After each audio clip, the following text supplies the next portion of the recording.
look at the bill. And Michelle, do you know the new senators in our room? I have met them, but it would be good to have a little reintroduction. Why don't we do that first? I met everybody during orientation, but Senator Weeks will start. Kay Weeks, Rutland, Fulton County. Nice to see you. Martina Kulik, Burlington. Jerry Williams from Rutland Hi, County. nice to see you. Jenny Lyons. And I'm Michelle Childs with Legislative Council, and I'm typically in judiciary, but I cross over and follow various issues, Right. and I've been working on the reproductive rights issue for the last couple of years. So Sure have. yeah. So when you go through the bill, I was going to suggest that we don't, that we keep questions to an absolute minimum. So if there's something that you don't understand, that's really, you don't understand it, you can ask that question. Otherwise, we won't get through the bill.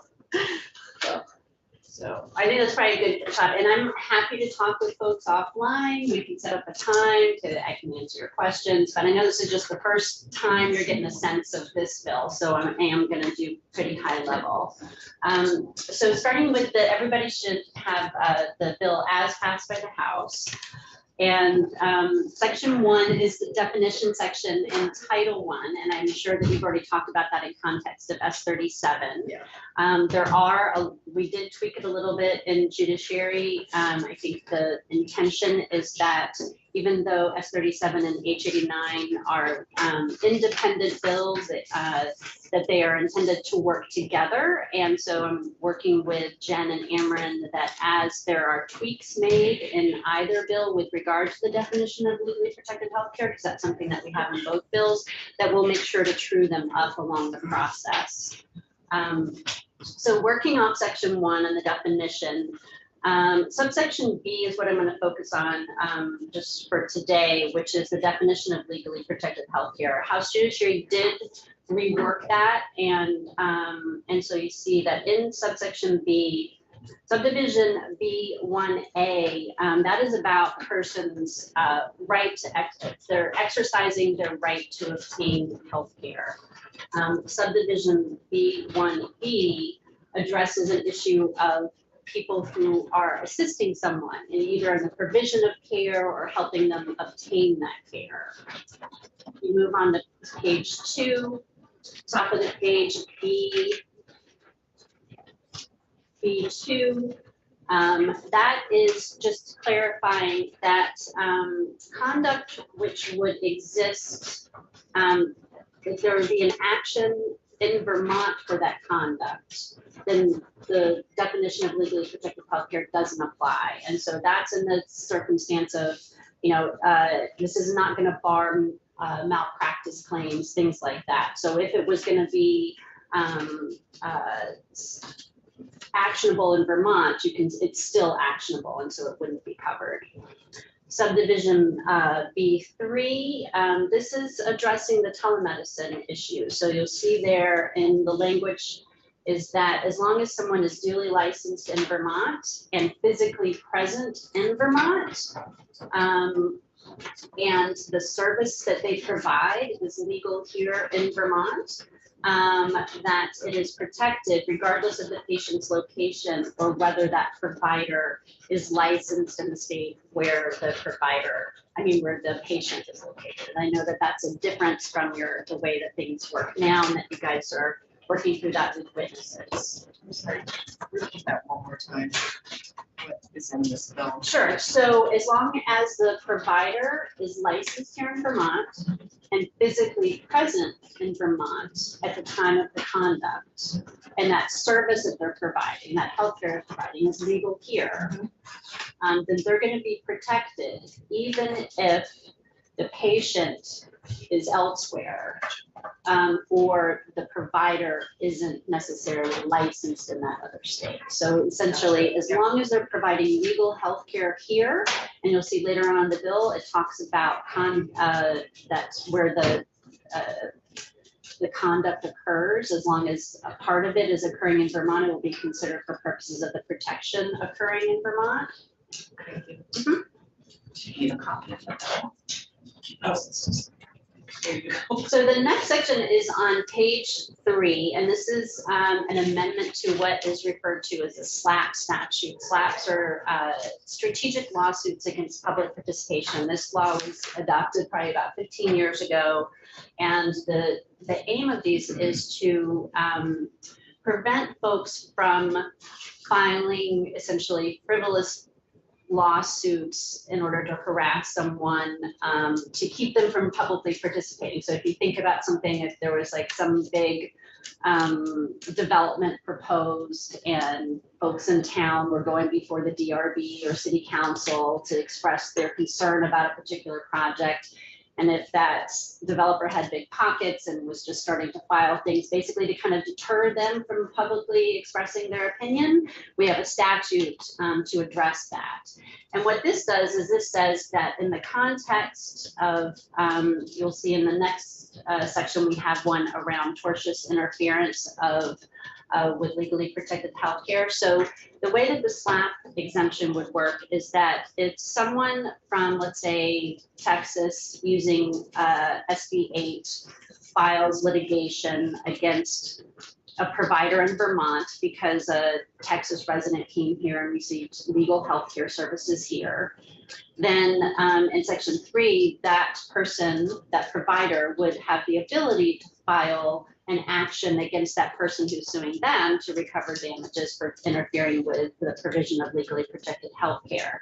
And what section 2 does is say that when or if that provider, when sues that other person back, that then the person in Texas can't use the SLAPP statute to say, oh, well, you can't sue me because I'm just exercising my First Amendment right against reproductive rights or whatever it is. So that one's a little complicated, and I can come back to that, but I have a lot more to go Well, what I'm through. gonna say, what I said before everyone was in the room, is that we're going to hold questions unless it's really absolutely critical to understanding what was just said. So there are a lot of questions. This is not our bill. But And then realize it's a very different, So you know, very approach different to all this stuff perspective. with One, this. we were looking at the healthcare part. This is the legal perspective.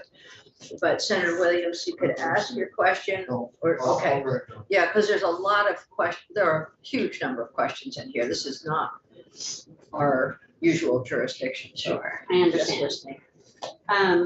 So section 3 is the new chapter that is creating the right for someone to file litigation against someone who has filed abusive litigation against them. So you see the definition of abusive litigation is at the bottom of page 3, and it's litigation or legal action to deter, prevent, sanction, or punish any person engaging in legally protected health care.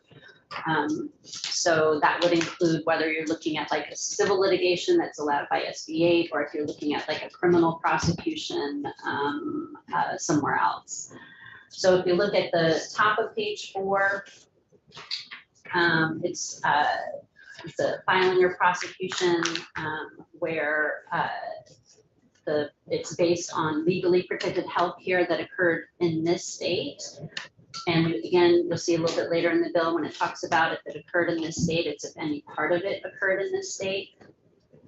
Down on subdivision B, that's where it is. It's based, you'll see a lawsuit shall be considered to be based on conduct that occurred in the state if any part of any act or omission involved in the course of conduct that formed the basis for liability occurs or is initiated in this state. So page 5, top of the page. Subsection A, I just wanted to point out is that there's a few different times that we say in this bill about the access to reproductive care and gender affirming care is a legal right in Vermont, and that interference with that legal right is against the public policy of Vermont. And I won't go into it, but that's kind of code around addressing issues of full faith and credit. Full faith and credit is in our U.S. Constitution. You've probably talked a little bit of it about it in with respect to S-37, and the idea behind it is that in general, states are to give are to validate the judgments and acts of other states. And so that way we have comity between the states, because you can imagine if it was, you know, I have a child custody arrangement here in Vermont, if I could just move, you know, across the Connecticut and say, oh, well, I don't have to follow that anymore, then there's kind of there can be a lot of chaos. But there are exceptions to that. And with regard to recognizing the laws of other states, there is a recognized public policy exception. So there's not a requirement that if Vermont has a strong public policy in a particular area, and then another state has completely opposite public policy, that we automatically have to just follow that other state's because we have a stated interest in following our own laws. So bottom of the page, subsection C, and this gets into the filing of the civil action. So persons, let's say a provider here in Vermont who is sued by an individual in Texas for providing reproductive care or gender affirming care here for someone, that provider can initiate a civil action for injunctive, monetary, or other appropriate relief within 6 years. So there's a statute of limitations of 6 years when we can file the litigation. Page 6, top of the page, in subsection D, just addresses damages that can be recovered. So recovery can include the amount of any judgment issued in connection with that other litigation. So, you know, SB 8 allows kind of for a $10,000 you know, I don't know how to say it, but it's a penalty against the person, and so you could recover that, and any other expenses, costs, like reasonable attorney fees, things like that. So you're trying to make that person whole again from the abusive litigation. Let's see, down in subsection F. Again, you'll see this a number of places in the bill is just clarifying that abusive litigation doesn't include a lawsuit or judgment if it's based on the conduct for which a cause of action would exist in Vermont. So basically, if you could bring that, you know, if it's actionable in Vermont, we're not going to consider it to be abusive litigation. And again, you have to always go back to that initial definition, which is the litigation is intended to deter, prevent, sanction, or punish any person for obtaining health care that they're legally entitled to here in Vermont. We have very much less about abusive litigation in our bill. Yes. So Correct. we do have the definition, but Yep. we don't have the elaboration Right. from a legal perspective. So section G is just saying that if you are an attorney, a licensed attorney, and you are acting on behalf of another within the scope of the language, that we're not going to consider you to be actionable under this particular thing. You are just doing your job as an attorney.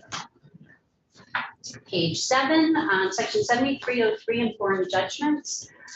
So with full faith and credit, there's a difference between the recognition of out-of-state judgments and other states' laws. So with regard to judgments in other states, there's not much wiggle room. Generally, states have to recognize those judgments. And there's a process where if somebody obtained a judgment in another state, they would, if they wanted to, they could come and try to have it domesticated here and recognized here. There are a few exceptions with regard to recognizing out-of-state judgments. And that is if it was issued, the court that issued it didn't have jurisdiction in the case. Rarely probably going to see that, or if there was not due process. So if the person didn't receive notice and an opportunity to be heard. So they might receive notice and an opportunity to be heard, but maybe they choose to ignore it. I'm not going to go back to Alabama and answer that charge or whatever it is. But that would just be, they would have a default judgment. But they have to have the proper due process in it. And then, or if we don't have to recognize any judgment that is penal in nature. And that is in a sense, the idea that if a state has chosen to essentially punish a person, we don't have to carry out that punishment here in Vermont. And the way that this comes in kind of a novel way is like with the Texas SB 8 is it's very unusual in the way that they have to, they've been very clear about this on the legislative record. It's kind of a, rather than have the state enforcing an abortion ban, is they have created a civil right for any individual to file a civil lawsuit against any person who either provides or facilitates, someone obtaining this protected health care. And so generally, if you have an action like where you have a tort action like that, is you have to have suffered damages. You have to have suffered harm. And this, it can be any person. This person doesn't even have to have any connection at all to the patient who received the services. The patient could have been perfectly happy with the services, things like that. And so there is an argument that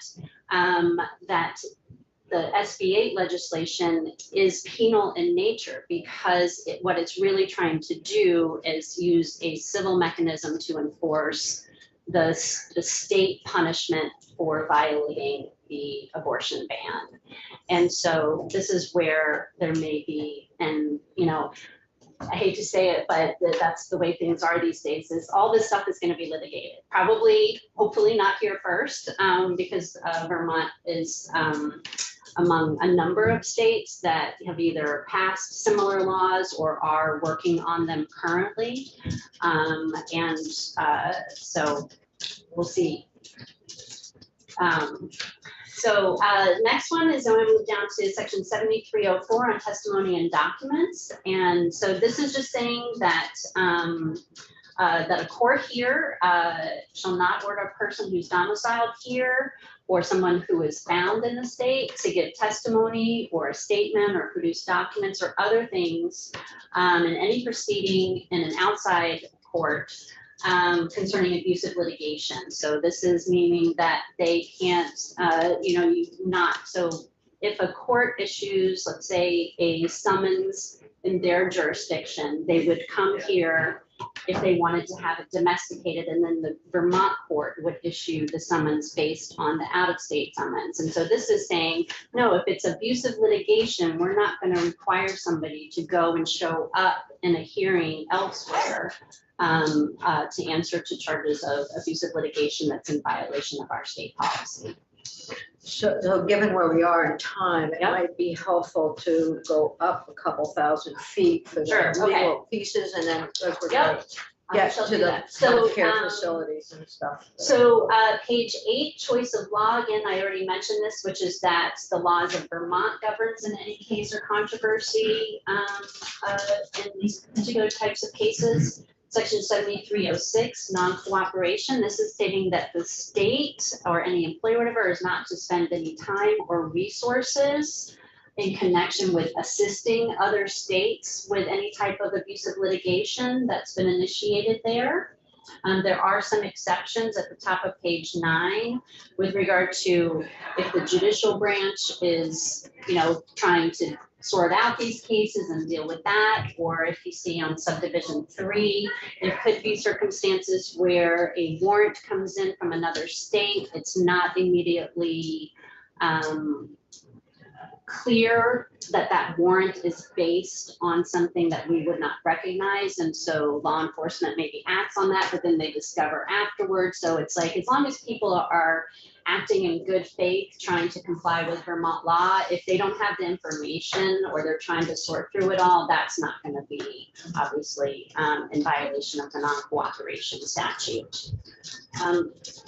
Section 4, this is a state version of the Federal Freedom of Access to Clinics Act. Congress adopted that in 1994, and that provides for some at the federal level, some criminal penalties with regard to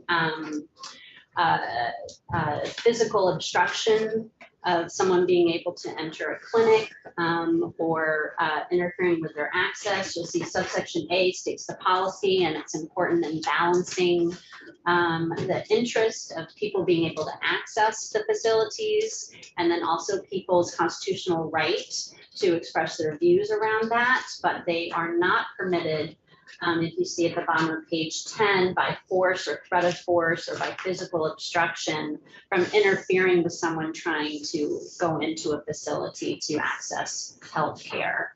You'll see at the top of page 11 in subdivision 2, there's also a provision there around damaging the property of one of these healthcare facilities. So the federal law provides for criminal penalties, but this provision here in Vermont law, subsection D, it would be a civil penalty, so something similar to a traffic ticket, something like that. There are other provisions in our criminal code like disorderly conduct or trespass or things like that, that if law enforcement felt like they wanted to go under one of those criminal penalties, they could do this, but this provides them an option with a civil penalty to address these concerns.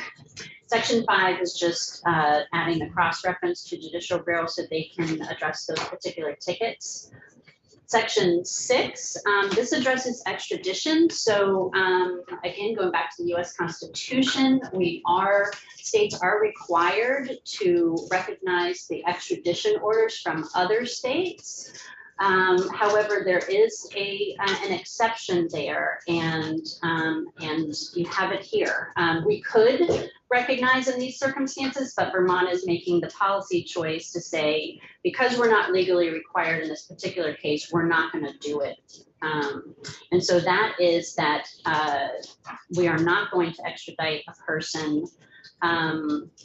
if the person was physically present in Vermont at the time that the demanding state said that the commission of the alleged offense occurred. And so it's essentially that as long as someone was here in Vermont when they provided the services or they helped someone obtain the services, unless and they didn't flee the other jurisdiction, then we're not going to extradite them. If they were in the other state, if they then fled the jurisdiction to avoid prosecution, we have to constitutionally comply with that extradition order. Next section is section 7, and this is on summons. So just similar to what we had there about that we're not going to compel people to comply with an out-of-state and showing up for court or providing documents, things like this. This is that a court shall not issue a summons in the abusive litigation situations.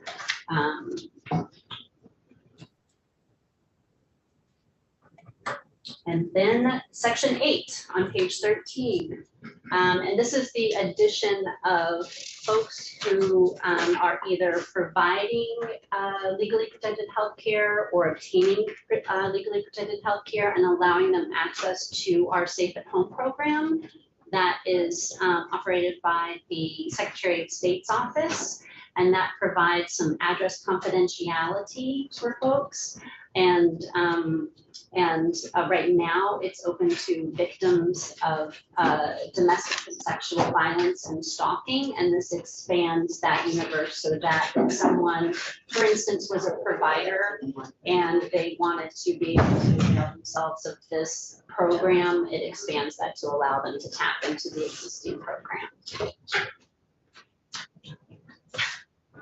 And it's 9 o'clock.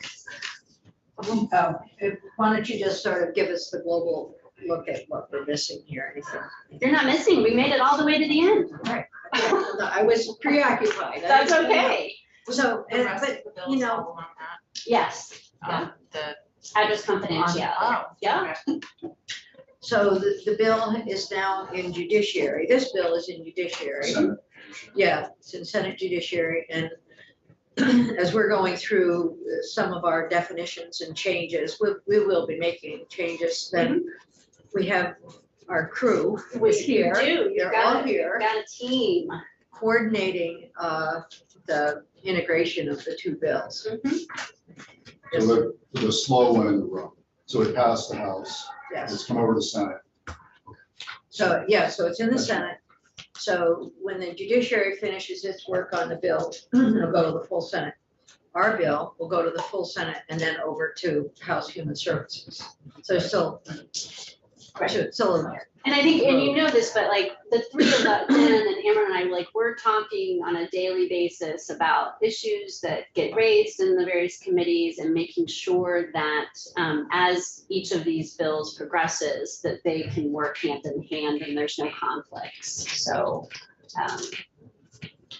and I'm happy to talk to anybody if you want to schedule some time and I can talk to you about additional provisions in here. I realize we didn't really have time for questions, but I'm happy to spend time with anyone who wants more information on any particular provision. good. Thank you for taking the time to do this at Sure. 8:30 in the morning. Sure. It's a different time for our committee. I own my committee, but we appreciate it. And we know where to find you. You do. Sure. Okay. So is this agenda accurate? Or we moving to S37? No, it's not S37. It's 56. We have to Yes, switch them around. Yeah, 56. Yeah, so here's what I'm gonna suggest. We have Morgan Crossman. Is she going to be in person or? I think there's a crew out in the hall that Yeah, but we Oh. were there all in person. All right, why don't we have them come in? And Jen, I might just briefly touch base with you. Sorry. Yes. Maybe we can go out in the hall briefly. Yes, sorry. Okay. Yes, very good.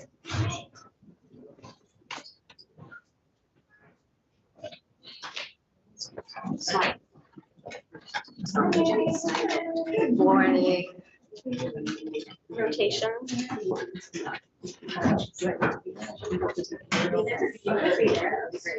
Yes, they said reach out to eHealth. I have reached out to eHealth. See what we can find. Today, Yes.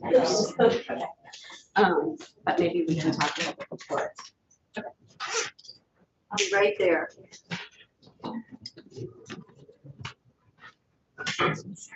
So, thank you for being available. So we're switching gears. We're going from reproductive health care protection to child care. We're going to our child care bill, and we have folks. We're still collecting testimony. We're beginning, middle. And so we'll listen to testimony, and then we're going to go back to S37. This is how our life is going to be for the next several weeks, going back and forth, if we can do it. So Morgan, thank you for being here. And I'm going to have, I think we've met everyone, but we're going to go around the room regardless and introduce ourselves, simply because here we are in person and everyone else will be able to know who we are. So I'll start with Senator Brewer. Hi, Martine Bueller from Burlington. Good morning, Dave Weeks, Rutland County. Jenny Lyons, Chittenden Southeast. Terry Williams, Rutland County. Okay, good. Thank you for being here. And as you begin your testimony, we don't have it, we don't have your testimony on our webpage, but if you can get that to us sometime today, get it to Alex. It should be posted there. Oh, it's on, Really? I'll have to go back and see.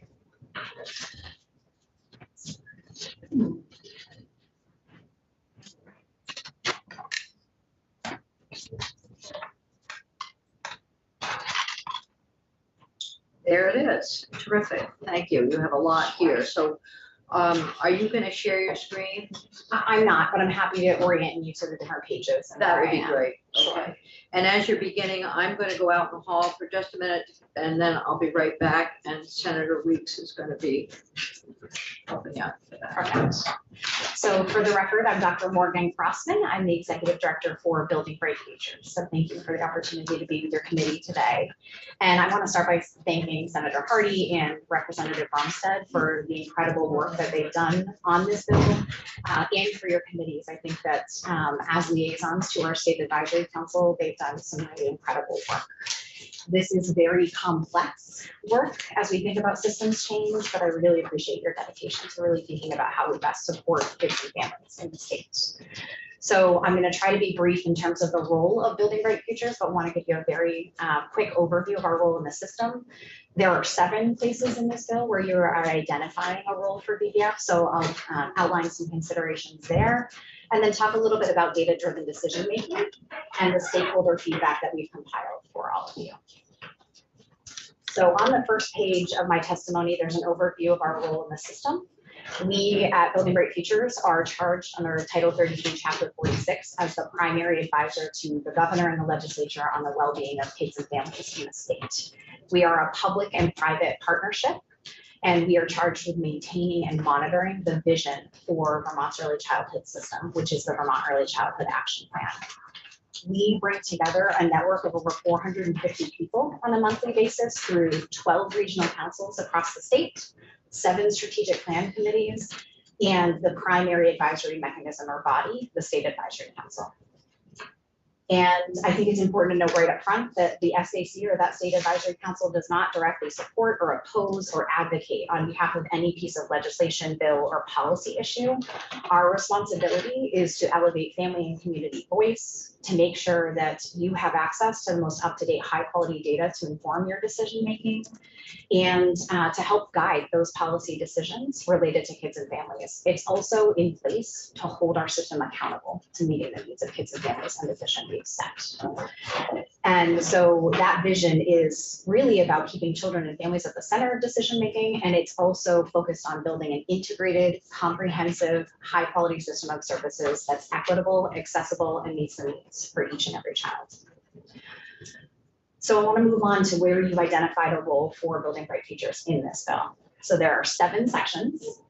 6 of those roles are related to consultation with the agency leaders on authority related to rulemaking. So what I'd like to ask of the committee is for additional clarity in describing the role you're hoping for Building Bright Futures to play in that area. We don't currently have rulemaking authority, but we do have a successful background in supporting accountability, in data-driven decision-making, in supporting and providing technical assistance, in supporting stakeholder engagement. So as part of the rulemaking process that Katie outlined last week, there is a public comment period that's required, and it may be an appropriate role, as outlined in our testimony, for BVF to support that very critical stakeholder engagement and public comment period. For stakeholder feedback, but just needing to have a little bit more clarity from the committee and that intent of that specific section. And I can pause. Yeah, so yes, before- if you have the background to answer possible information. I'm sorry, I did not hear what the question was. That's okay. So there are 6 sections of the bill that really focus on rulemaking, and we don't have discretion in terms of rulemaking, but we do have a really robust network of stakeholders to support potentially the public comment period related to rulemaking. So just needing to understand a little bit more about what role or what is the intent of BVF as part of rulemaking versus the transition piece. Oh, I think that the intent is to make sure that BVF is consulted and is an active part of the rulemaking with both AOE and AHS as new rules need to be laid out for the changes in programs for both agencies. So I think that if there's language that needs to be added to clarify BVF's role, that's absolutely appropriate. And I guess I'm going to make suggestions about that. Sure. So I think that we can definitely do that. I think that clarifying the role related to specifically the public comment period and making sure that that is robust on behalf of all the different stakeholders makes sense. And I think that some of it is really around the supporting transitions and accountability piece from what I'm hearing. Mhm. It's really saying, as we are making significant changes in the complex system, we need accountability across the board. Is that? Yeah, and making sure that the rules that are made are consistent with the intent of the program and are workable for the users of the program, especially parents and families.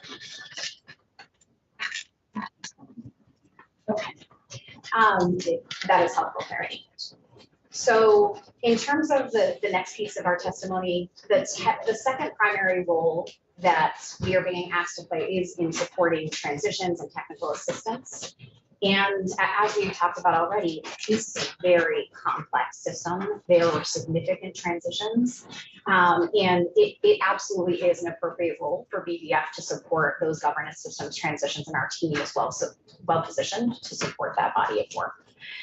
Related to governance transitions, again, I think that you heard from some of our national experts last week. You heard from Elliot Regenstein about the systems analysis, and just want to say that I think it's really important for folks to be well versed in the findings, but also the process that was used to identify the data used for that analysis and the values of creating a unified system that supports kids and families. So as you're considering governance transitions, really looking to that report and that stakeholder feedback. What I would say related to this section 2 is that in order for BVF to be successful in supporting the system with these transitions, we do need additional language in this legislation, really concrete and specific language about the roles and responsibilities that you're being asked, or that we are being asked to accomplish. The State Advisory Council in 2023 endorsed a series of recommendations that actually outlined that language specifically. And I think you also heard on Friday from some of our national experts that this series of complex transitions requires a multi-year formal transition plan to be developed. So I would say that in moving this language forward, that the SAC recommendations are helpful in articulating those responsibilities. There are 4 key points there. The first is developing a concrete transition plan with accountability metrics and prioritizing cross-sector stakeholder engagements.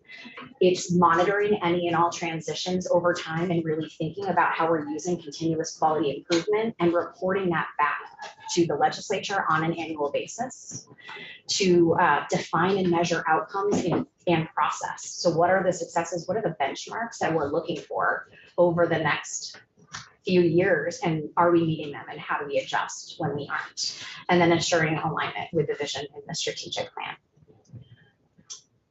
So you can let me know how I can provide that information, what is helpful for any type of changes to the actual piece of legislation. But in order for us to do this well, we need it to be very clearly articulated in the law. Any questions about that piece? Can you tell me what page? Thank you. Yes. Okay. Yep. That's So basically where I was. So the piece that I was just speaking about is actually the bottom of 2 and the top of 3. Yep. Once we have those clarifications, I do have a brief paragraph or a table on fiscal implications. So there will be responsibilities that require additional support for building right features to execute the scope. So once that's clarified, I can absolutely provide that feedback around what that support is. I want to end my testimony talking about considerations for data-driven decision-making. I think that it's really important that we recognize there's been over 10 years of data collected and compiled on behalf of this early childhood system. You have access to a lot of it. And what I would say is, what is the data that you feel like you don't have or need to inform your decisions and to ask for it? So I'm going to be able to hand over so much data. You've heard people come in and testify. What additional data do you need to inform decision making? And we can help support and facilitate that, whether it's from private partners, whether it's from the administration, to be able to do this work well. So just wanting to call attention to, again, we have the Act 45 studies that were commissioned. So the systems analysis and the finance study using those to inform decision-making. On the top, the bottom of page 5 and the top of page 6 of my testimony, there's a very broad snapshot of data around our mixed delivery system, around all of the different early childhood settings. And I want to draw your attention there just so that you have a sense of the types of data that are available to inform your decision making. And I'm not going to go through all of these, but there are some indicators there about the current capacity for preschool age children, the number of children that are in Head Start programs, what we know about after school and out of school time care, as well as our child care programs. And I'd encourage you to think about how when we're making changes in one part of the system, what does that do to all the other pieces? How are we really making decisions to make sure that we're improving this collective and comprehensive system? One important piece of the work that Building Bright Futures has done in the last week related to this bill is that on Monday, we held our February State Advisory Council meeting, and we focused on legislative priorities. So Senator Hardy came in and gave an overview of this bill, which was incredibly powerful, as well as Jessica Brumstead. And we were able to compile and collect over 200 responses in the last few days of stakeholder feedback. Things that people are so excited about related to this bill, the major questions they have, and the things they'd like you all to be considering. I will not read those to you today, but we did provide that full raw feedback. So you now in testimony outside of the document you're looking at have the full list of every piece of feedback that we've captured so far. And what our team did was a very preliminary qualitative analysis to theme that out for you. And I am not going to go through every single one of those, but I do want to give you what those 12 themes were and give you the opportunity to ask questions.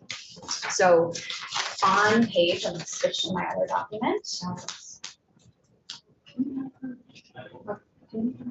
Document up there, or is that not possible? Yeah, we can do that if the committee, Sure. I think that might be helpful. Sure. So Alex, on page 7, on the bottom of page 7 and the top of page 8, that's where we've outlined the top 12 themes that we heard. And I want to be clear with the committee, but also our stakeholders who are watching.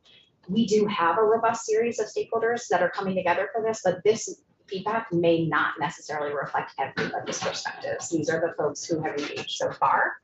And we've captured, again, the broad themes, but it doesn't mean that there weren't so many other things that came through this data. So the top theme that we heard was around the financial and other impacts on private programs. We also heard concerns around, oh, sorry, go ahead. So can you characterize it? Sure. Positive, negative, something? Sure. So with the financial impact, some of the feedback there was there were concerns around the financial impact on private providers and the true cost of care for infants and toddlers. So what that means for families who don't qualify for CCFAP. There were concerns about the current business model with our private child care providers and worries about destabilizing private programs, at least within that theme. The second major theme was, one more down, Alex, thank you. The second major theme was concerns around removing mixed delivery from universal pre-K, really thinking about what that means for family choice and moving away from what you heard on Friday around national best practice and where folks are going across the country, and thinking about the quality of the settings that we have for kids in that age range.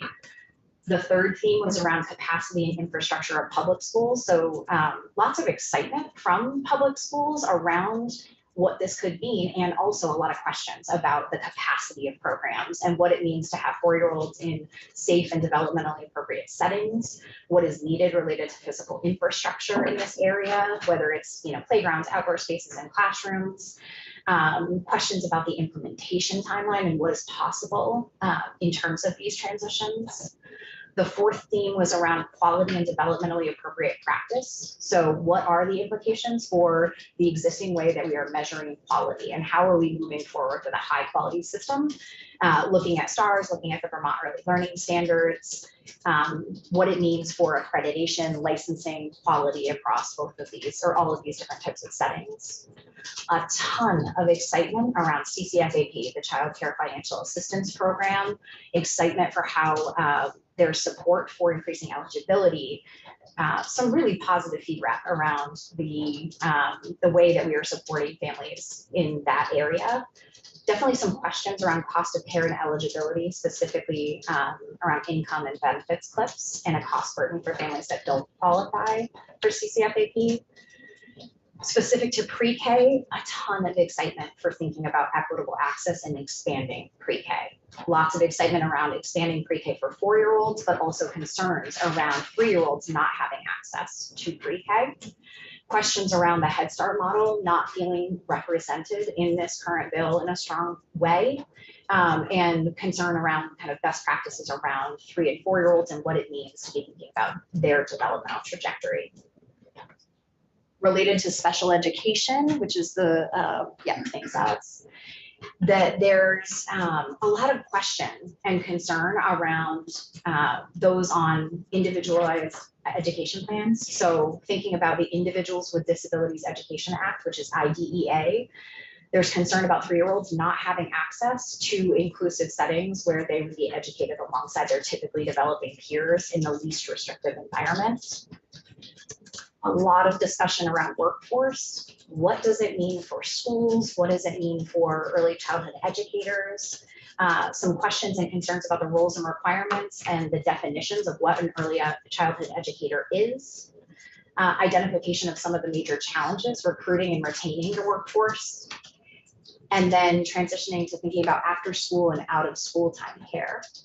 What are the implications? There's some concerns that families need more care than a typical school day offers, and that we don't have the workforce, the capacity, and the spots in the current system to meet those needs. So how are we thinking about building that capacity alongside some of these other areas that we're prioritizing in this bill? The governance theme is mixed. There's some major excitement about restructuring and some questions around where some things fit and what that means and how it will function. There were equity questions and concerns around which populations have access to CCFAP, some excitement around non-citizen programming, and concerns that there might be other inequities created as we are really trying to prioritize reducing inequities. And then there was quite a bit of just kind of miscellaneous feedback in here, questions about the bill, asking for clarifications and suggested resources. So again, our job is to compile this information and hand it to you to say, okay, how do you now use this to inform your decision making? How does it help you ask questions, and how does it help you move forward? Let me ask you this question. Suppose we ask some of these questions ourselves and we wanted to get the answer. Some of the answers could come from, obviously some will come from the administration, some might come from Bright Futures. Because I'm not sure all of them are easily answered. But if we ask those questions, whether this committee asks them or the education committee asks them, can you help us with that process? Absolutely. So a lot of our role is not necessarily always collecting the data, but being able to say, here's who has the data, here's what data exists, and here's what data doesn't exist. So how are we going to think about answering some of those hard questions? Well, I'm also thinking earlier, you were talking about the transitional language that was needed, and that I think we've talked about that a little bit. How can we elaborate more on that? We talked about this bill in the education committee yesterday, so we heard a lot of these questions. Good, good. Okay. Well, I don't know, I came in late. No, you didn't.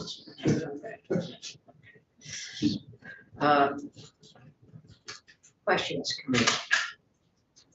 So what I'm hearing you say is, I can't believe that between Monday and Wednesday morning that you went through and did the qualitative analysis with all of those comments. I mean, that's huge. Spent a lot of time yesterday working through it. So thank you for doing that. And as you get more information for us, and maybe fine tune some of the questions that are here or the needs that we might have, it would be helpful to have you get those back to us. Sure, I'm happy to. All right. And then on the other, did you go through the other information that you brought to us? So the only other thing I would say is if you look to page 10 of my written testimony, what we've done is compiled all of the links to the existing data, publications, reports, and resources that are available. So there is a lot out there on early childhood education data and what we know from a range of different sources. We've compiled that in one place for you to be able to look at. And with those links underneath is a very brief description of what you can expect to find in each of those areas. And I am happy alongside my policy and data team to give you whatever support is helpful. Whether it's, reviewing some of that with you, whether it's finding data for you, really here to be a resource to the legislature. So thank you, this is great. We do have some information that was sent to us from from testimony last week from the individual from Rutgers, and then some other data from all of our other national experts. So we have a lot of reading to do, thinking to do between now and later. But has the Education Committee been in contact with you at all to talk about pre-K? So I have been in touch with Senator Campion and am waiting to see what week they would like us to come back. Okay. All right. Good.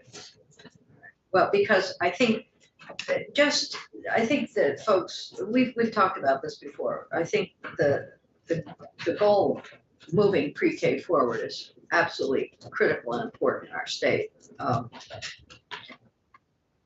It's not our jurisdiction in here, but we certainly have a role to play regarding childcare and how those two intersect, because they do currently intersect so greatly. But our job in here is going to be try to focus on the childcare aspects of the bill, and the information that you brought us really very helpful. Okay, yes, ma'am. And I'm sure, this won't give everybody comfort, but I just, as I'm sitting here dealing with all kinds of issues and in my various committees and the various hats that I'm wearing, I do think it's important to understand that data, which is incredibly important as well as feedback, when it comes to making any kind of structural change to a system, it's really, really important, but there also has to be a certain sense of imagination and creativity and acceptance of something that we may not have data on because it doesn't exist. And I'm talking about that in any area, not just in childcare. Right. So that is the part that, I think we sometimes feel a little bit uncomfortable with because it's new. But I just want to sort of bring that back to the work that we're doing. I think one of the things that came out of the meeting yesterday was this needs to be a plan with some vision into the future too. We don't know what the population is going to do. Student population is going to increase. Some areas it is, others it's not. So these are all good start point, but there's a lot of unanswered questions. So. Absolutely. Okay, any other questions for Building Bright Futures, Morgan Crossman? Thank you. Thank you. Yeah. We are not losing you. We are No. staying connected with you. I will also stay in the room as we transition. All right, good. And we have Sarah Kenny and from Let's Go Kids here. Thank you for being here. Thank you. Thank you for all your work that you've been doing over this past several years. Pleasure. Thank you all. And I'm going to try not to take up too much time because I do want you to be able to hear from Rebecca from Burlington's Early Learning Initiative, where there's some really exciting and innovative work happening that we would encourage you to model in the bill. So I am really grateful to Senator Gulick, who left before I could say this, but I really appreciate what she was just saying around sort of bringing in a spirit of innovation and creativity to this work, because I think that is is really mirrored in a lot of S56. And I commend you all for thinking really big picture about how to solve Vermont's childcare crisis. So for those of you who don't know us as well, Let's Grow Kids is a nonprofit on a mission to ensure affordable access to quality childcare for all Vermont families by 2025. And we go away in 2025. So that's why I have so many gray hairs. Our campaign has over 35,000 supporters from all walks of life, including families, business leaders, community members, early childhood educators, who believe that this childcare bill with some critical changes can become the vehicle through which our state can give children a strong start and build a better Vermont for generations to come. And that's not hyperbole. You can literally, with this bill, transform the way we think about early childhood education in Vermont, make dramatic change for employers, for our workforce shortage, for our economy, for all the things that I know we care about, and specifically for children and families, which I know this committee in particular cares really deeply about. So we are so grateful to sponsors and all the legislators and administrative officials who've been working for several years now to strengthen and stabilize our childcare system in Vermont. We're so happy to have this bill to move forward to finish this transformative work together. As you all know, and as you have continually heard, childcare is essential. And I want to start by just talking a little bit about how much the past 3 years have been devastating for our childcare system, which was exceptionally fragile to begin with. The impact of the pandemic and the widespread workforce shortages we're seeing right now have presented unprecedented challenges for our childcare system. Unsurprisingly, early childhood educators and childcare programs have risen to the occasion again and again and again. They've been providing crucial supports to families and to employers, even when their day-to-day work has been extraordinarily difficult and continues to be. I want to flag for you all that pandemic aid, the stabilization grants that have been going out to childcare programs for the past couple of years now to keep them afloat, and at the end of this month. And with workforce shortages still plaguing the field, childcare investments are both a key solution to our broader workforce crisis and also a vital opportunity to address these long-standing structural challenges and inequities in our childcare system. So things are really, really bad out there right now for childcare, and you have the opportunity here not just to stabilize, but to really transform the way we address this issue in Vermont. In 2021, as you've been discussing, the legislature passed H171, which is now Act 45, which was a visionary bill, sort of like Senator Kulik was talking about. It set goals for the state to ensure that young families have affordable access to quality childcare in their communities, ensuring that no family in Vermont spends more than 10% of their income for that childcare, and ensuring that Vermont's early childhood educators are fairly compensated and well supported in their professional pathways. And while Act 45 also established some important interventions immediately during the pandemic to stabilize our childcare system, the system has continued to struggle and is in severe crisis. In a survey of childcare centers this past fall, 86% of programs reported experiencing staffing shortages. Early educators truly are the workforce behind Vermont's workforce. We know that the workforce in Vermont doesn't work without childcare. They have been underpaid and undervalued for far too long. We can't ask more of these essential workers who have carried our communities through the crisis of the pandemic, many of them without a break. A lot of these programs were open from the early days of the pandemic, serving children of essential workers. They literally have not had a break since the beginning of the pandemic, and it shows. Let's Grow Kids, a big part of our work is actually working on the ground. We have a programs team that works with childcare programs all around the state to expand capacity of childcare and provide technical assistance to childcare programs. This team these days is getting weekly, if not daily, calls from program directors who are absolutely desperate because they cannot make it work. And they are on the brink of closure, managing overwhelming levels of staff burnout.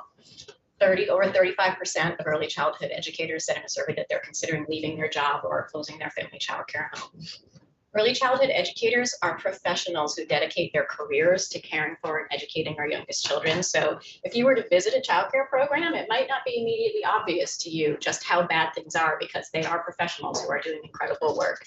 But they are right now bearing an impossible burden without the supports that they deserve to do this work. So that's why we are so excited about S56, which presents an incredible opportunity for our state. And I'm so happy to be here to talk with you about it. Some of us have been at this work together for a lot of years now, and I'm looking at these two senators right here. And as you work with this bill, I want you to take what Senator Gould was just saying, think expansively about what our youngest children need and what they deserve, and focus on both the short-term investments we can make and the long-term benefits of these investments. Throughout my testimony, I'm going to be referencing the Let's Grow Kids 2023 policy agenda, which is linked in my testimony. Our policy team at Let's Grow Kids developed that working in collaboration with countless partners, including families, early childhood educators all around the state, employers, the experts on our programs team who are out there talking to folks in communities and childcare programs every day, and a host of national experts who we are lucky enough to have access to, who advise us on national best practice and current trends. And so S56, I'm really happy to say, it contains a number of those proposals that align with those national best practices and other proposals that we think can be modified to achieve the goals set out in Act 45. So I want to start by talking about the promises in S56, what we see as the most promising parts. And these sections really very closely align with what we've been hearing from families, from early childhood educators, employers, and community members over the many years that we've been working on this issue. And I want to start with the changes to the Child Care Financial Assistance Program, which starts on page 96 of the bill. I feel like y'all buried the lead a little bit because this is an incredibly exciting and innovative part of the bill, which is the last 10 pages of the 107-page bill. But I want to start there, and I start in every conversation with people at that point of the bill because it's really exciting. So the program eligibility expansion that's in this bill, we strongly support. Removing the challenging work, education, and health eligibility requirements that are currently in place for CCFAP. Many families that could greatly benefit from child care financial assistance are currently locked out of the program because of issues like they have 2 adult caregivers who work split shifts, so one of them is technically home, but they're asleep, but they don't qualify for CCFAP because theoretically they could be caring for their child. Or people who are pursuing advanced degrees, like we hear from medical students who don't qualify for child care financial assistance even though they have no income and are on medical school, but because it's not their first bachelor's degree, they don't qualify. So things like that. So we strongly support the expansion of the elimination of those criteria, and you'll hear more from the Early Learning Initiative about the barriers that those restrictions place for families and the way that they've been working to support families to work around the program. We also strongly support expansion of the income eligibility cap. These changes to CCFAP are in line with expansion efforts that are underway in other states. So we are learning alongside folks in New Mexico, Massachusetts, Colorado, and New York, and others who are also contemplating these best practices. In terms of reimbursement payments, shifting CCFAP from an attendance-based system to an enrollment-based system is also really exciting and an important part of the bill. We've been talking about that for a lot of years, and we've been hearing from childcare programs and from families, especially during the pandemic, who were unable to access, who were losing placements because they had to be absent due to the pandemic, and for programs who were losing that income. So that's a really promising practice, and we're happy to see that in there. Creating the non-citizen child care assistance program is also great, and we strongly support that, that section of the program, including the privacy standards that are built into the language in the bill. We also see some opportunities to further strengthen these CCFAP components in the bill. And the first is that income eligibility. It's really exciting to see the proposals to expand up to 425% of the federal poverty level in terms of income eligibility and 450% in the second year. As we talk about expanding CCFAP with rates based on the cost of care, this is truly the key to unlocking this puzzle of childcare in Vermont. That's why I say that the lead is buried a little bit in this bill, because this is the mechanism through which the childcare crisis can be solved. And so it's really important to be as bold as possible when you're thinking about expanding CCFAP. You have to, and I think Elliot Haskell, in his written testimony, did a good job explaining this. You have to expand it enough that you're covering enough families that there will be sufficient investment in the system in order for families or for programs to be able to pay that increased compensation that we know is necessary for them to retain their staff, which is necessary to increase the capacity, which is necessary to have enough spaces for all the families who need it. So thinking about how to structure this expansion of CCFAP is really the crux of this question. We worry that capping that expansion at 450% of the federal poverty level creates a pretty dramatic cliff for families who are just over that income level.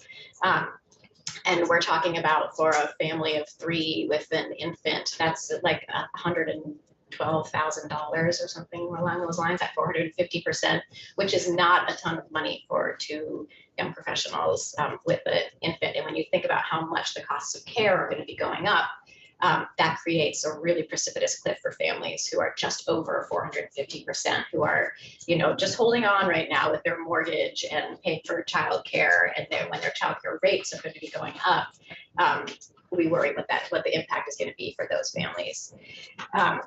So we strongly recommend increasing income eligibility to at least 600% of the federal poverty level in this first year and 900% in state fiscal year 25. In order to work toward that more affordable and equitable early childhood education system. The 900% is about $200,000 for family of 4. Is that, I can't see the chart from here, but So you're that's doing right. that. Families of Just 3. trying to I calculate. know, I that. have it on my phone. I can take a picture so I can, I left my phone over there. So, yeah. Looking over here. Yeah, and I will say, so I'm very lucky to work with some incredibly smart people who think about this a lot and follow, everything that everybody's doing along this. And one of my coworkers has some beautiful, elaborate spreadsheets that she's developed, which Senator Hardy has had the pleasure of looking at. And she's been modeling for years sort of what CCFAP expansion, shout out to Jen Horwitz. Are you willing to offer that? Yeah, absolutely. We're happy. Yeah, as you all are, they're quite complicated, but as you all are working on markup to sort of figure out what this could look like, we're very happy to provide information as it's helpful. Because the RAND Corporation, for whatever reason, stopped their model at 500%. Right. Our models go much further beyond that to really look at how do we not create cliffs for families, and what are the possibilities for thinking more about what percentage of income families are spending on childcare, as opposed to you go up to this point and then you don't get any support any longer.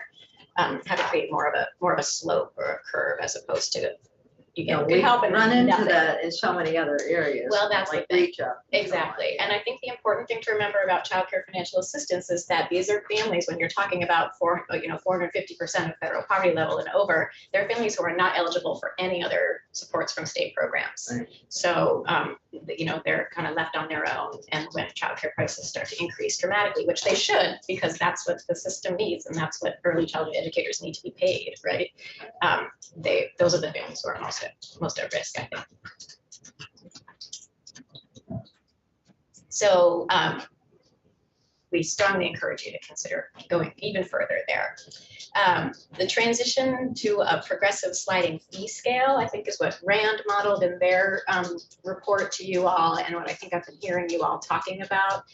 It's not explicit in the bill, and we would recommend that you make it explicit. The way CCFAP currently operates on a flat tier model, so if you're in this income band, you pay X copay. But that disproportionately, the families who are at the lower income level in that band pay proportionally more for childcare than the families who are higher income in that band. So a sliding fee scale is a more progressive way to do that, and is what is in the models for RAND. And I think you can be explicit about that in the bill. Conceivably, that can compromise the goal of 10%. Right, if you stick with flat tiers, exactly, yes. We also would recommend that you contemplate creating a categorical eligibility for people working in childcare programs for childcare financial assistance. And this is something that we have talked to this committee about in previous years. Raising eligibility rates for CCFAP overall would likely help a lot of people working in childcare programs because they're not making a ton of money. But a more targeted approach would just be to say, if you are somebody working in a childcare program who has young children, you automatically qualify for support from the state to pay for childcare for your own kids. We also recommend allocating resources to better reach all the eligible families in the state. When other states have expanded CCFAP, their versions of our CCFAP program, they've found it important to specifically set aside some resources to make sure that the program's name, the materials that are put out there, the outreach, that it's all accessible to families. We've long struggled with the Child Care Financial Assistance Program as the name for this program because people don't see themselves in it. They don't see that it's a support for their families. It takes kind of a lot of work to get people in. So a rebrand would be really refreshing for the program, and we would recommend setting some resources aside to do that.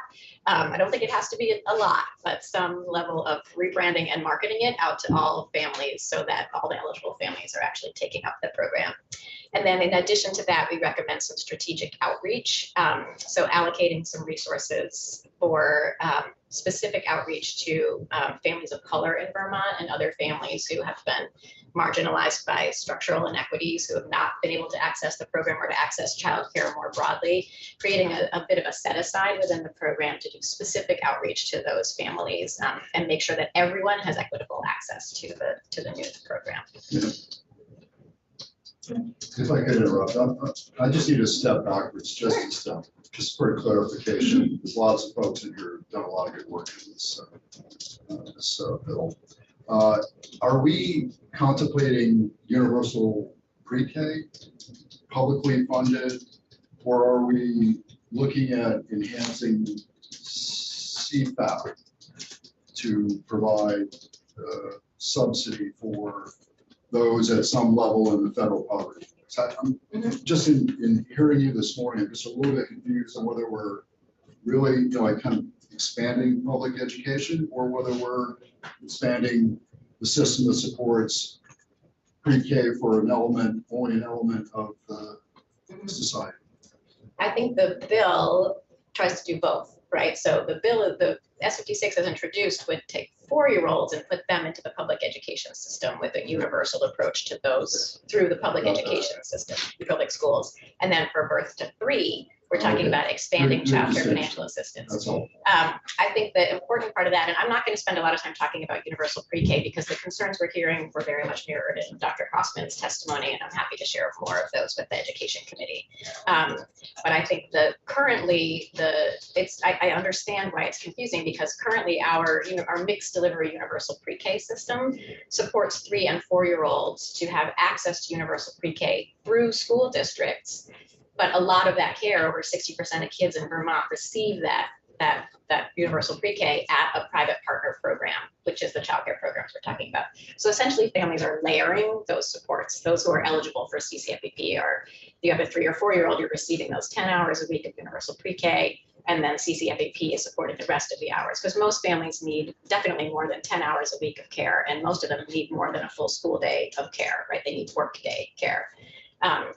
So that's sort of how it works now. I would say related to the pre-K piece, I think it's worth a conversation about whether as a part of this, we're expanding CCFEP dramatically and also increasing our current mixed delivery model for universal pre-K beyond 10 hours a week. I think that's a great conversation for the Education Committee to have about whether that should be a part of this. The real concern we hear is about doing away with the mixed delivery system with those private partner programs and the impact that would have. But folks are very open to thinking about what if we expanded to full school day within the current system that we have. So that's. You're talking about increasing the hours of eligibility from 10 to 40. Or 35 or whatever the full school day. Which is something we brought up in committee last week. And it's something we probably should cost out or look at. Maybe Nolan is listening. Okay. I don't want to take up too much more time because I want to be able to hear from Rebecca, who's not here every day. But I do want to mention some other opportunities. So I want to talk a little bit about the early childhood educator supports that are in the bill.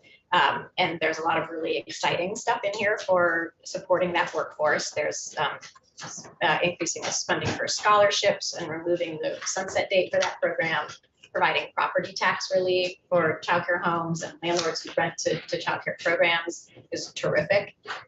Increasing wages for early childhood educators is another one of those. Like that's another key pillar of the proposals in this bill and is really important. We would recommend a little tweaking to the language related to early childhood educator compensation. So the bill proposes that DCF work with Building Bright Futures to create that tiered reimbursement scale. And Kate Ritter talked a little bit about this in her testimony on Friday about adjusting the language a little bit, which currently references kindergarten through third grade compensation parity. We would encourage you to be a little more expansive with that language and recommend that they work with Building Bright Futures, or if it's possible, the Vermont Association for the Education of Young Children, because that's the organization that's been leading this minimum compensation scale work, to develop the minimum compensation standards so that they can look more broadly at the labor market as a whole and not just what K-3 teachers are making. And it may be that that's the right parity, but they also, that group that's been working on that has also been looking at other professions to pin it more accurately to the work that they do and the credentials that they have. We also would recommend that you provide some health insurance support to people working in early childhood education programs. So many people working in childcare programs have been working through the pandemic without access to affordable health insurance, which feels criminal. As other states have looked at the lack of access to benefits for people working in childcare programs, places like Washington have just created categorical eligibility for people working in childcare programs through the health exchange. So we would recommend that you create a categorical eligibility for either a low cost or a no cost silver level insurance plan through Health Connect for people working in childcare programs to try to address that. And then the retention grants that you have in the bill, which would, as we work towards these compensation standards in the coming years, right, in state fiscal year 25, I think that is, there's money in the bill for this year to try to retain people currently working in childcare programs, which is absolutely critical. We totally support that. It's structured right now as a continuation of the retention bonus grants that were approved in last year's budget, and that program has been exceptionally difficult for the Child Development Division to administer, and they have not managed to move a big chunk of that funding out to the people who are supposed to be receiving it because it was structured as grants. So we would strongly recommend adjusting that language to make it a beneficiary payment out to people working in childcare programs instead of grants. It's technical, but it's been a huge problem over the past year for people who are doing this incredibly difficult work for so little pay and are so burned out and have heard about these retention bonuses and waited months and months and months and months, and the holidays came and went and still didn't have this pay. So that feels important. And then we also want to put in a plug for providing some funding for Vermont's Early Childhood Higher Education Consortium, which is a group of folks working in higher education, early childhood education programs in the state. And this is such an important pathway for people coming into the profession. So we need to make sure that all of those institutions are able to work together to make sure that they're all creating the right pathways for folks to enter the early childhood education profession, that they're coordinating among the colleges and universities. And so a little bit of funding would help to support facilitation of that work as we try to grow this workforce in the future. I have a lot of information in here about universal pre-K that I'm not going to discuss at this moment, but it's in here for your reference. A lot of it mirrors some of the concerns that Dr. Crossman had that folks are hearing from the field. We are definitely hearing from private partner programs who are very concerned about that section of the bill, even with the expansion to childcare financial assistance. So we strongly recommend sort of pausing on that and thinking through what those potential implications would be, and thinking about either expanding our current mixed delivery system or taking the time to study the proposal to move 4-year-olds more in depth. Also on the system governance section, we do appreciate the intention behind the governance changes there, but we do continue to recommend following the systems analysis report that calls for a single empowered leader in state government to oversee all of the early childhood programs across the 2 agencies. We've definitely seen through the pandemic the problems that arise when there isn't a single person in the state government who's looking across all the agencies to make sure that programs are coordinated and that folks are getting the resources they need when they need it. And then I wanted to put in one final plug for the special accommodation grants, which is a bit of a sleeper issue in the bill, but is so important. And so we really appreciate the attention to these grants, which some of you hear a lot about the fact that they are not serving the purpose that they are intended to because they're so cumbersome for programs to apply for. And it's crucially important that children with specialized needs are getting access to these services and are able to thrive in childcare programs. It's also really important that childcare programs have the resources to support those children in their programs.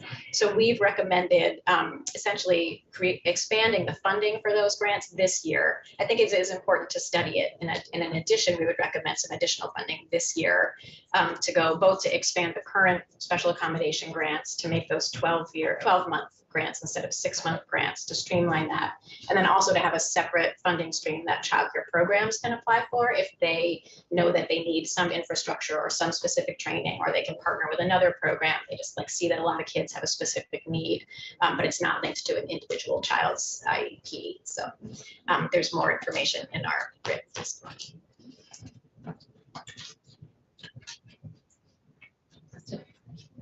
And thank you. I have lots of flowery language. So thank you all so much. We're so excited to do this work There's a with lot you. here. There is a lot here, and I want to make sure you have time Thank for you for Rebecca. taking the time to do a I am at your disposal. lot of work. Appreciate it. Go ahead, Senator Bullock. Thank you. Sarah, thank you. You're amazing. Your information, your research, everything is amazing. I work with some really amazing people. Well, and you're great at delivering the news and the info. So I would just, again, I feel as someone who's not an expert in this area, I'm hearing a lot of what we can't do. We can't do pre-K in the way it's presented in S56. I would love to hear, and I understand change is scary, and structural change is even more scary. Is there anyone who can answer or can speak to how S56 could work? And that may not be you, Sarah, I understand that. Are there ways that it could work? And if so, what would that look like? What specifically the proposal to move 4-year-olds into public schools? Yeah, what could we do for the independent providers to keep them in business? What would that look like if it's possible? I guess I would love to hear that. I would love someone to present me the imagination, the possibility that we could make that work. Yeah. I'm not. I think you're right that I'm not the person to do that. I'm not an expert in education policy. I work a lot with folks who are doing this work in private partner programs. And I do get to work a lot with the regional coordinators who are coordinating universal pre-K for school districts in schools and in private partner programs. I don't think I would say that it is impossible eventually to move there. I think you're absolutely right that structural change is scary. I think it's not just scary here, though. It feels like for a lot of the private partner programs who have been working so hard to make this work for so long, and this has been the one stable source of funding for a lot of the partner programs, that it feels the ground has been constantly shifting under them for the last decades, but especially the last 3 years. And so the idea of moving so quickly in this direction without having any any information about what the impacts would be, without having done the study, it's terrifying for them, honestly. And I get it. It would be a huge shift, and I think we don't know that they would be okay. And a big part of it is the mix of children in childcare programs right now, right? Preschool classrooms, you can have more children per early educator. They have such a staffing crisis. When I talk to programs about what this would mean, I'm like, well, let's just think, CCFEP is really expanded. Imagine that you're getting the full cost of care and able to pay staff well. They still just are, it's really hard for them to see how that would work with their financial models right now, and how it would work for the kids in their programs. So I wouldn't say that it's impossible. I think, honestly, if you had told me 5 years ago that the changes to CCFAP that are proposed in this bill would wind up in a bill now, I would have told you that was impossible. But the legislature and the administration did the work, right? You've been working on this for a decade now to move us to this place. And I think the proposal to move 4-year-olds into public schools is like, well, it's not new. This is the first time the legislature has even really talked about it as far as I've been in the room for, and I've been doing this for 8 years. So I think the other proposals in this bill, you know, that's true. It was talked about extensively in 2014. Oh, okay. When So yeah, that was before my time. 66. Right. Yes, there were Yeah. bills on it. Right. Yeah, that was before my time. So, so in the last maybe 9 years, I guess, I think we just haven't been able to have the conversation. So I think that's a really important part before moving forward. I do think the other proposals that are in this bill that are really exciting, they're ready for prime time, right? You've got the RAND report, you've got the systems analysis, the legislature has been discussing it for a number of years and has the data to be able to move forward on those pieces. So I know Senator Weeks has a question, but just a comment that, one of the concerns we have is if as the education piece goes to the education committee, we want to ensure that this continues to be on the table for discussion. That early ed is a key component of whatever we do. Yeah. But we also understand the need for additional work in that area that's not on our committee's jurisdiction, but very much connected to what we're doing. So there's a lot here. I appreciate your comments. Senator Weeks, you have a question. So Let's Grow Kids is somewhere between a super PAC and a government advisor. And it's a little fuzzy in my mind. That's, leave Building that Bright as it Futures is. is your government advisor for sure. So, Okay. yeah. So I'm just curious, to Senator Gulick's point, it's a pretty big change, kind of eliminating private providers from a system, a destabilized system. The analysis of why the system was destabilized in the beginning, and what their role would be in the vision of a future child care delivery system. It's critical. And I'm a little, I guess, just a little disappointed that when you say that analysis over 9 years or longer has not been done. I'm just curious if you can comment on why that wasn't a priority, because the private sector, a wounded private sector trying to support a crisis, you think that would be paramount to finding the solution. I'm just curious if you can comment on that. I'm not sure I totally understand your question. I will say we definitely have been looking into expanding the mixed delivery universal pre-K system that we have now. That conversation has been happening and we have done research into that for sure. Through the mixed delivery system we have right now, that's a combination of public schools and private partner programs where the public school isn't able to or willing to do the pre-K themselves. They partner with the private programs. That system that's currently 10 hours a week, we are definitely open to talking about how to expand that. And that research, I think, has been done.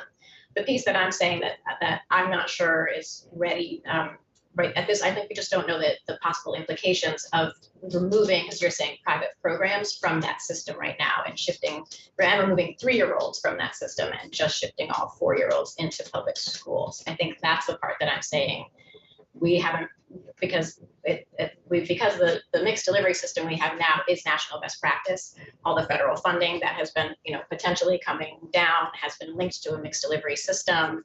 We've kind of been pivoting away from the conversation around 4-year-olds in public schools and looking at, well, if national best practice and what everybody is telling us we need to do is mixed delivery, how do we strengthen and expand that system as opposed to some other idea that I'm not sure has had the research.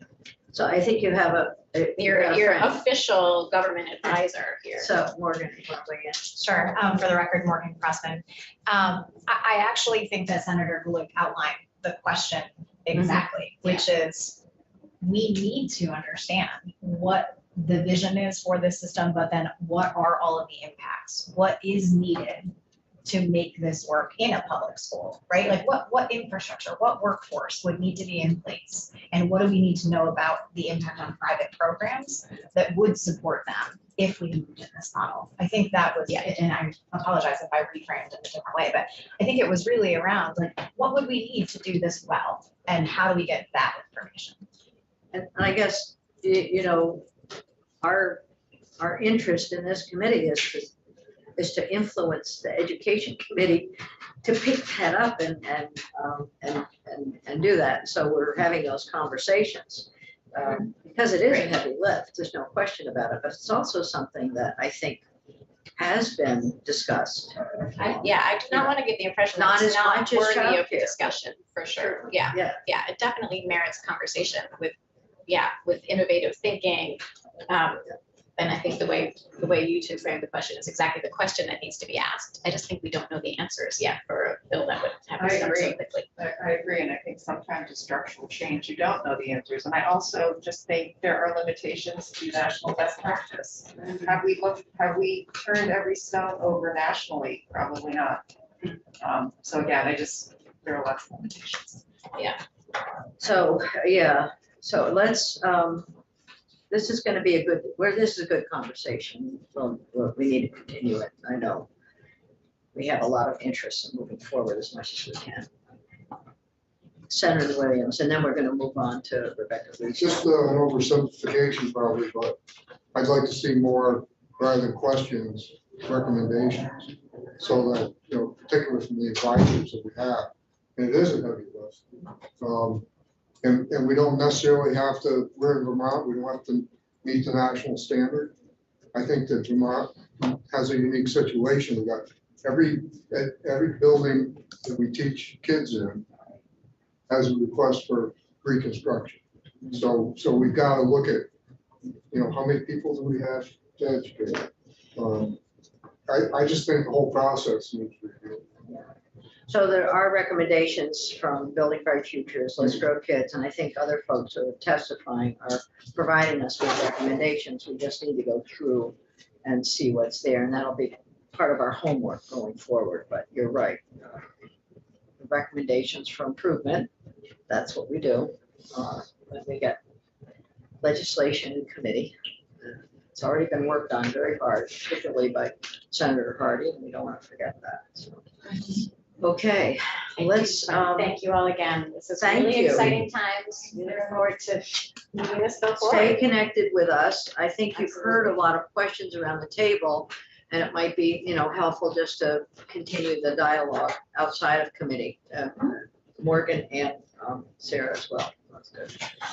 So let's listen to Rebecca Reese from the Early Learning Initiative in Burlington. And thank you for being Oh here. my goodness, thank you for having me. I Good to see am you. thrilled to be able to bring you all this information. We have been working really hard on this program, and I think, speaking to creative solutions, speaking to recommendations, you could take some of how we have approached issues within Burlington and potentially apply it to the bill itself. So I did bring out printouts in case we don't get to all of it. I know we're kind of over on time already, so I'll be as quick and possible as We won't be hearing testimony later on from the AG's office. We've had to postpone them. okay. So that it gives us a little additional time. We're just going to, we're going to be backed up, and Alex can help us inform our next folks who are coming in at 10:15, might be a little late. Great, well, thank you for that. I do have some slides that I think can help inform this, so I can share my screen. Does that work? Yes. I sent them to Alex last night, so We have them. I think they're probably Yeah. up. So you do have Let's that. put them up, because Okay, let's people out in the other world are going to want to see what you have to say. Absolutely. Yes. Okay, great. Share my screen.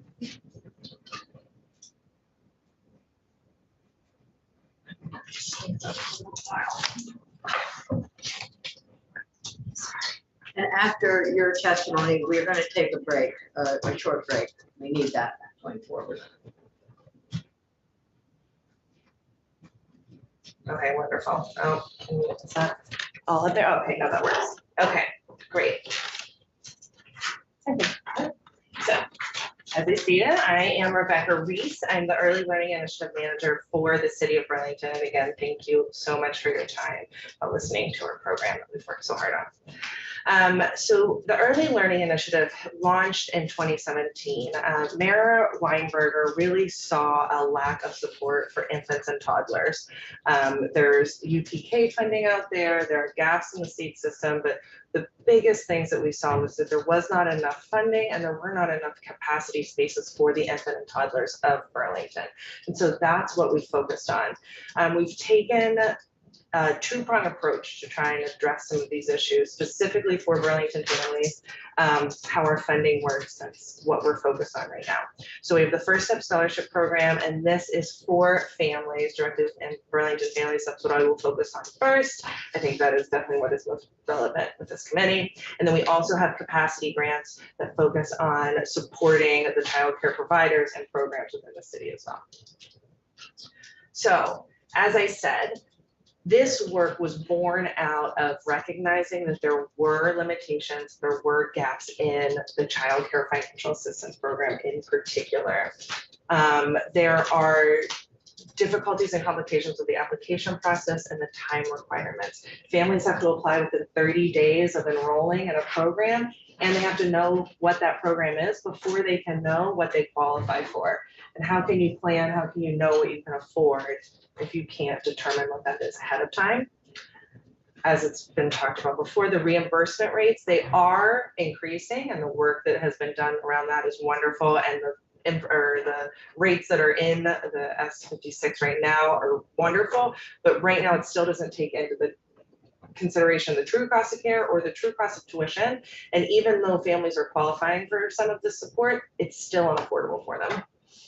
And the other piece is those limited service needs that Sarah really talked to as well, where families with split shifts don't qualify for support. Families that don't work weekends and don't work during that typical 9 to 5 time period don't qualify for support. A couple specific families that we've been able to support in scholarship. One family, both parents were working full time, but they were on shift work. One parent was day shift, the other parent was afternoon shift. So although they income qualified, very much income qualified, they did not receive any support from the state because there was a parent at home that could provide childcare during the day. They applied for a scholarship.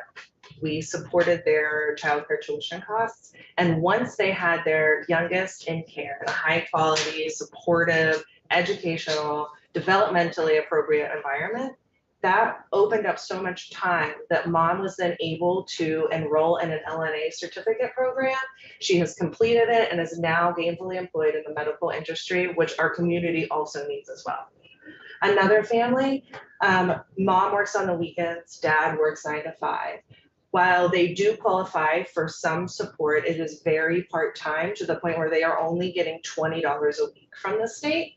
And that doesn't go very far with their $375 a week tuition bill. So they weren't able to access the care. We are scholarshiping this family. Mom is still working on the weekends, but she is now taking English classes because her goal is to also be a nurse. And so she needs to improve her language skills to be able to participate in that profession. So to do that, we worked to create the First Step Scholarship Program. Again, like I said, this is focused on infants and toddlers. Our scholarships and funding go from infants up to age 3. Once UPK funding money is there, that's when the children are no longer qualified for our program. The whole thing was designed to layer support on what is already there, the Child Care Financial Assistance Program. There needs to be more funding, but what we wanted to do was be able to access that funding that's already there so we could continue to stretch our own local dollars as far as we could. We partner with high quality providers in the area so that we can actually reserve some of their enrollment spaces. It helps our families who do need that extra support be able to really access care instead of, I mean, we all hear about programs with 200, 300 family long wait lists. Nobody can get into these spaces. And so we provide that extra little boost to get them there. And then also around affordability, we ensure that families don't pay any more than 5% of their income. Some of our families have no weekly copays, and others, again, it is capped at no more than 5% of their income to make sure that they're able to afford it. Do you accept families from outside of the city of Burlington? We do not, and it is around the funding piece. We're funded through pilot funds, so we have payment in lieu of taxes, and so it has to stay within Burlington families. They can access care outside of Burlington, you know, they live in Burlington, but they work in Williston, so they can have their child enrolled there, but that funding is following that Burlington family. And it would be wonderful to be able to continue to make it broader. I get calls from people in other towns, or even the population, how often people move, especially between Burlington and Winooski. If they move out of Burlington, we do have a policy in place that extends their scholarship for a period of time, but then they can't access the funds anymore. And it is, that's a tough one. Yeah, so you're doing something great. And so around that, here are our qualifications to be able to access the program. As I said, they do have to be Burlington residents. Right now, our income is at or below 80% area median income. And so that's slightly different than the federal poverty line, but that tracks with the federal low income mark for families. This year, new rates come out about April every year. Right now, a family of 4, it's $85,800 a year is what qualifies a family right now. What was that? $85,800 for a family of 4, and then just all the other ones, it fluctuates, yeah. So as I said, there are limitations to CCFAP, but we do want to be able to pull down that money and support these families when we can. So one of our requirements is that they have to at least apply to the program. And again, even in those situations where they don't qualify, similar to the family on the shift work or the mom working on weekends, we do then still come in and fill that funding gap. And we're also supporting families that are looking to be enrolled in full-time care. And this does not necessarily mean 5 days a week, but it is at 26 hours a week in high quality care. And that is really focusing on the child and the family. Keep having the child in a supportive, developmentally appropriate, educational, safe environment. The longer they're in there, the more hours they spend in there, the better it is for them. And so that piece is really child focused and making sure that they're getting as much out of this as they can as well. Can I just add for our committee's edification that the pilot funds that are used for this program used to be used by the school district. So these monies were taken out of the district and put toward this, which again is child-centered, which is helpful to the development of our city's children. But it was a loss to the district. Just want people to know that. But it was a requirement of AOE. It wasn't Right now, yeah. And so that's how this program was born. So the mayor really wanted to be able to continue to focus that on the children of the city.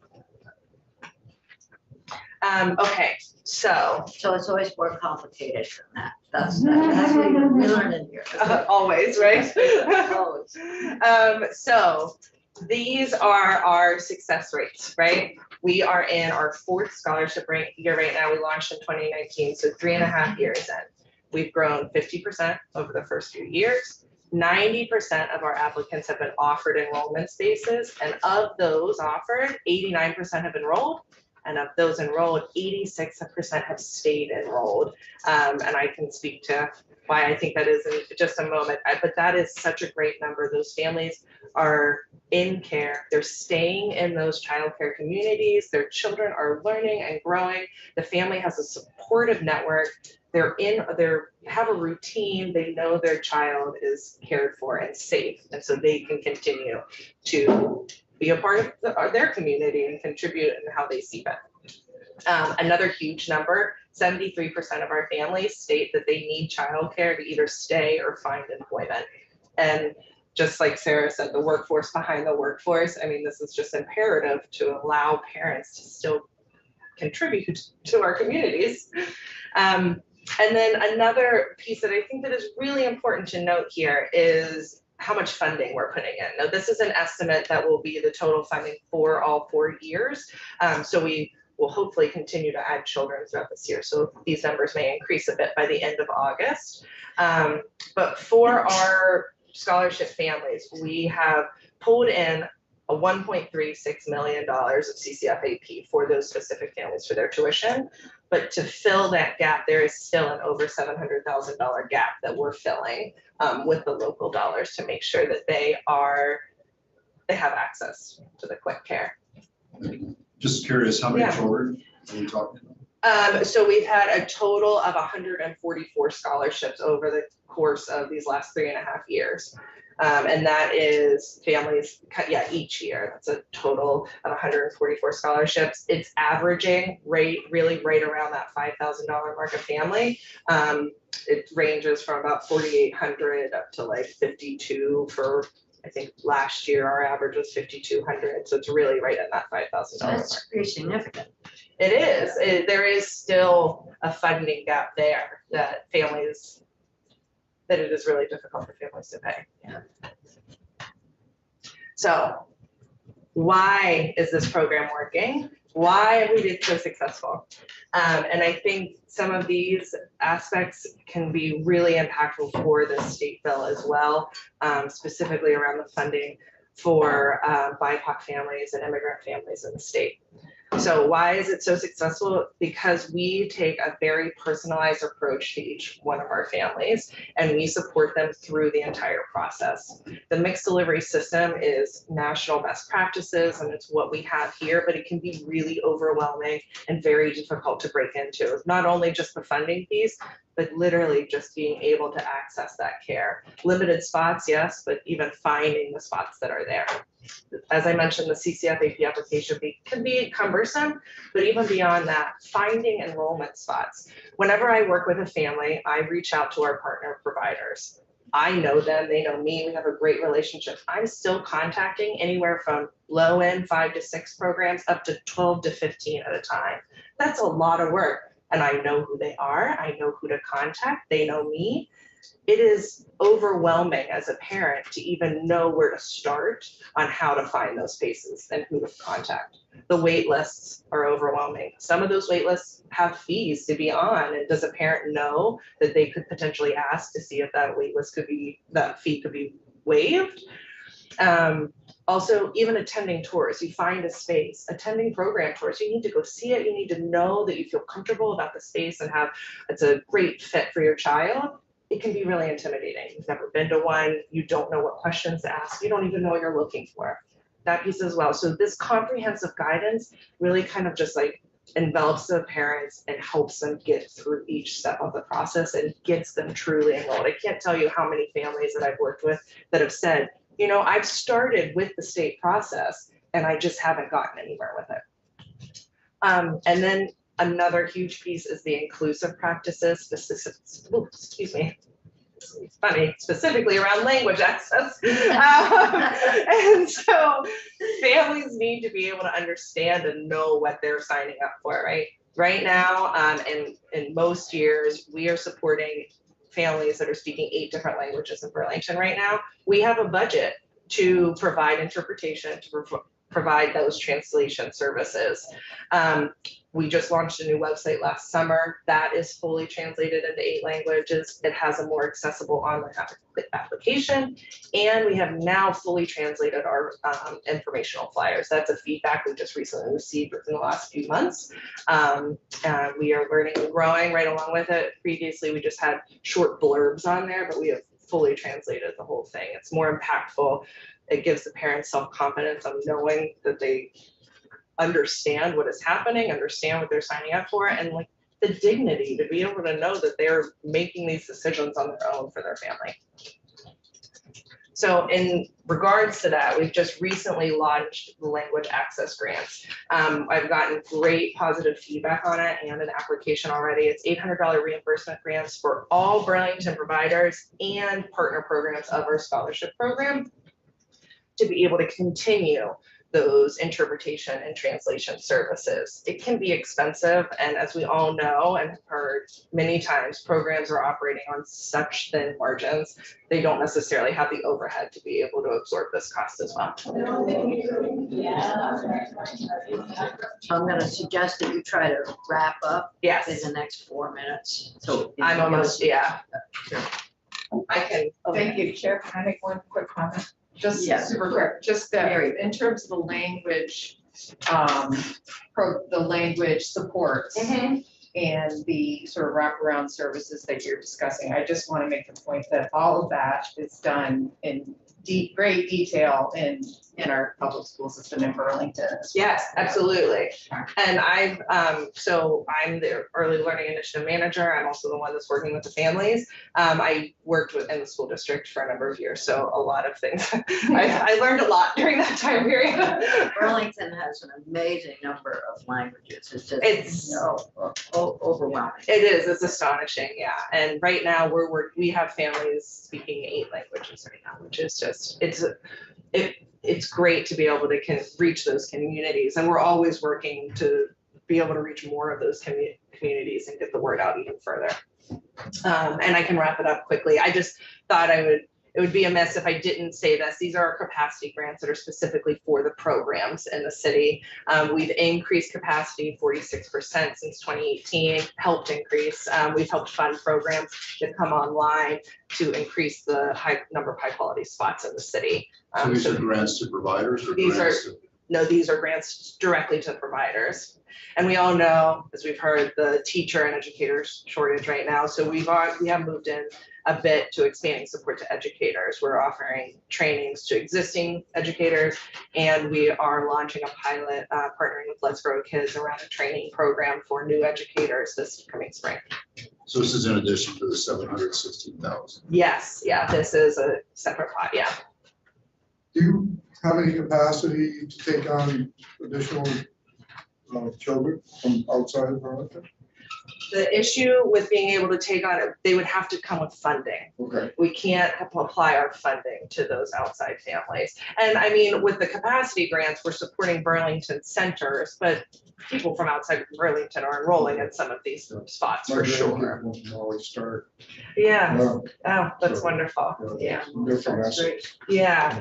I've gotten calls from families in Essex and Winooski, actually out in Cambridge most recently, which is, but, and then I think this is just kind of a wrap-up slide showing what has made us successful and what I think can be helpful and applied to parts of the existing bill. The language support to reach everybody and give them the self-confidence and dignity that they know and they understand what's going on for their children. The simplicity of a program, applications, and also efficient processes for programs themselves. They have so much going on. Adding more administrative work to them is difficult. True affordability. We ourselves have increased our funding model and expanded income requirements, which is happening in the state, which is so great and so needed. And then again, that personalized support. Obviously, it's not needed for every family and it's not going to be possible for every family in the state, but having a budget for historically marginalized communities in the state to be able to help them get through this difficult process is imperative to getting them truly enrolled and access the high quality care. Thank you. Thanks for letting me go over Just time. one quick question. Please. Your 3 new childcare centers. Yes. Are they dedicated to the population that you're serving with? Within our grant contracts, there's like a percentage that they agree to enroll our families. So are they city run? No, they're still private run. Absolutely. We just support them with the grants. Thank you. Good public-private, again, relationship. Do you have any, as you're hearing from folks who are outside of Burlington, have you thought of any, how to, or has the mayor thought, along with you, about how to work with additional municipalities to have some kind of a pilot program of, investing pilot funds in a pilot program. Have there been any thinking on that? I know you're busy enough with what you're doing. It is absolutely a goal of mine. Yeah. Other work that I've done in the city partnered between Burlington and Winooski. And so I've always, in particular, really wanted to be able to bring Winooski in. Full disclosure, like with, honestly, with the pandemic and how things kind of took a turn there. Also, this program, it was launched in 2018. I've been working on it since then, but I just became the full-time manager of the program at the end of July 2021. That's whenever the position became a full-time position.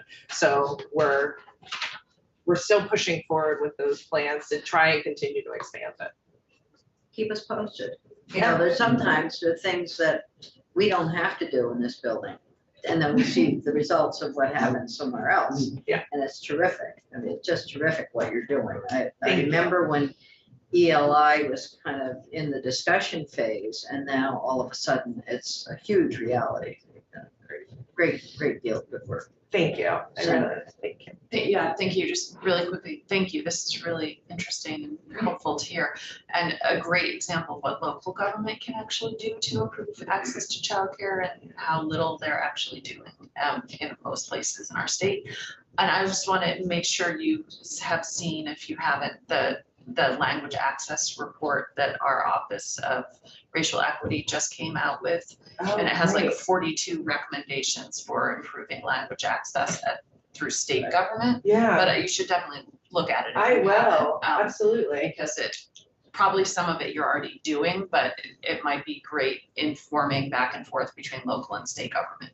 Absolutely. Thank you for that Yeah. information. I appreciate that. Yeah. Sure. You can share it with the mayor. I will. Yeah. I will. Okay, Wonderful. Thank you very much, so much. Rebecca. Thank you for your Appreciate it. time. It was really Yeah. wonderful. Thank you. terrific. So we're taking a 5-minute break with due recognition that we have some witnesses who are waiting for us. We're a little bit behind, but that's okay.